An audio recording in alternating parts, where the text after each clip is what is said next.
Praise the Lord. प्रभु के नाम की स्तुति हो। आज हम पढ़ेंगे उत्पत्ति 32वां अध्याय। और याकूब ने भी अपना मार्ग लिया और परमेश्वर के दूत उसे आ मिले। उनको देखते ही याकूब ने कहा, यह तो परमेश्वर का दल है। सो उसने उस स्थान का नाम महननेम रखा।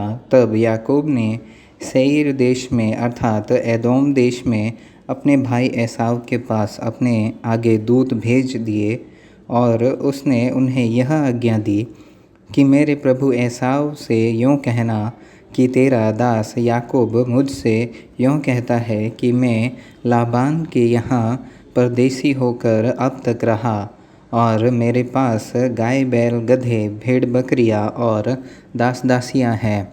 सो मैंने अपने प्रभु के पास इसलिए संदेशा भेजा है कि तेरी अनुग्रह की दृष्टि मुझ पर हो।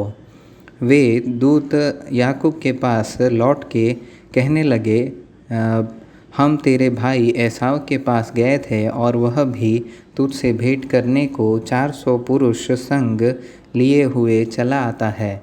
तब याकूब निपट डर गया और संकट में पड़ा और यह सोचकर अपने संग वालों के और भेड़ बकरियों और गाय बैलों और ऊँटों के भी अलग अलग 2 दल कर लिए कि यदि एसाव आकर पहले दल को मारने लगे तो दूसरा दल भागकर बच जाएगा। फिर याकूब ने कहा, है यहोवा, है मेरे दादा इब्राहिम के परमेश्वर, है मेरे पिता इसहाक के परमेश्वर, तूने तो मुझसे कहा कि अपने देश और जन्मभूमि में लौट जा और मैं तेरी भलाई करूँगा। तूने जो जो काम अपनी करुणा और सच्चाई से अपने दास के साथ किए हैं कि मैं जो अपनी छड़ी ही लेकर यह इस यरदन नदी के पार उतर आया, तो अब मेरे 2 दल को हो गए हैं। तेरे ऐसे ऐसे कामों में से मैं एक के भी योग्य नहीं हूँ। मेरी विनती सुनकर मुझे मेरे भाई एसाव के हाथ से बचा।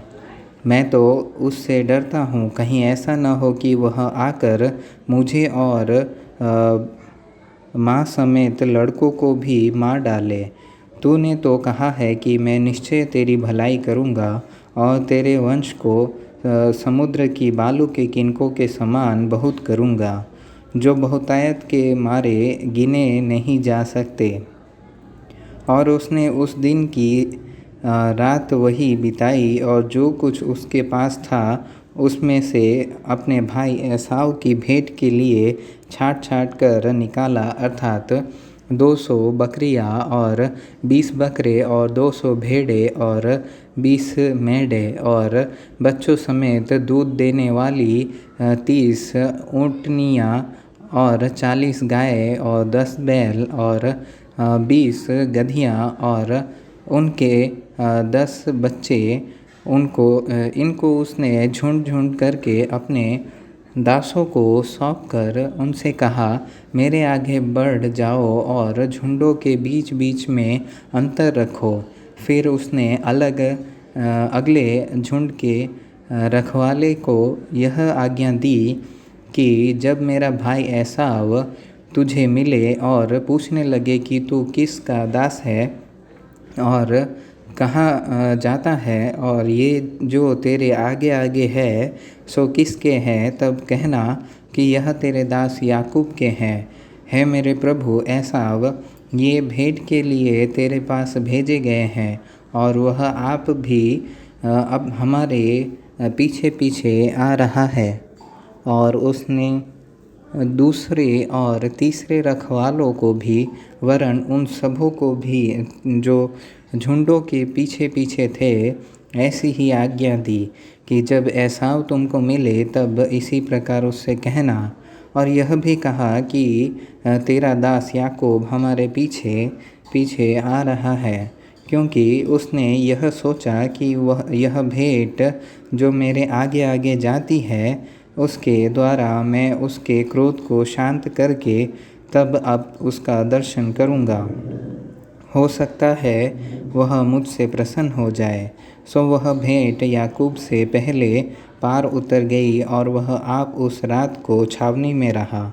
उसी रात को वह उठा और अपनी दोनों स्त्रियों और दोनों लौंडियों और 11 लड़कों को संग लेकर घाट से यब्बोक नदी के पार उतर गया और उसने उन्हें उस नदी के पार उतार दिया, वरन अपना सब कुछ पार उतार दिया और याकूब आप अकेला रह गया। तब कोई पुरुष आकर फटने तक उससे मल्लयुद्ध करता रहा।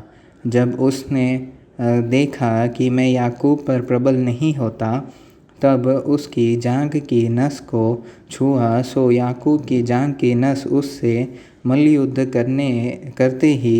करते चढ़ गई।